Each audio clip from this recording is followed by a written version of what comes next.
বন্ধুরা দেখুন আমার কবুতরের বাসায় বেশি কাঁচরা হওয়ার গতিকে আজকে 4টা কবুতর মারা গেছে। তো আজকে কবুতরের বাসাটা সাফ করবো, আপনাদের সাথে ভিডিওটা শেয়ার করবো। মেন কথা হলে মারা যাওয়ার কারণ হলো আমি দেখুন আজকে বহুত দিন ধরে কবুতরের বাসাটা সাফ করি না, আলসি করি, একটু শরীর অসুস্থ ছিল এই লেগে সাফ করতেছি না। না করার গতিকে আমার আজকে 4টা কবুতর মারা গেছে, বাচ্চা বউড়া ইয়ে মিলে। তো আমি এখন একটা সাফ করবো। কবুতরের বাসা বাইরে থেকে কবুতরের গায়ে, তো এই জন্য হ্যান্ড গ্লাস লাগাই, হাতের মধ্যে মাউথে মুক্স লাগাই।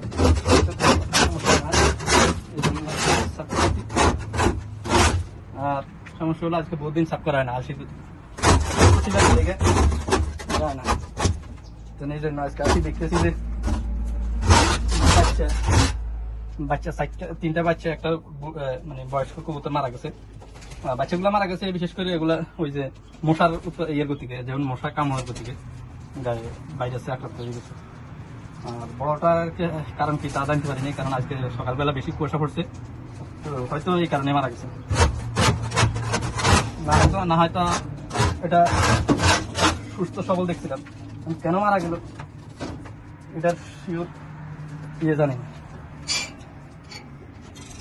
এটাকে চিন্তা করছি একটু সাফ সাফাই করে দিই, অসুস্থ হইল সাফটা করে দিলে।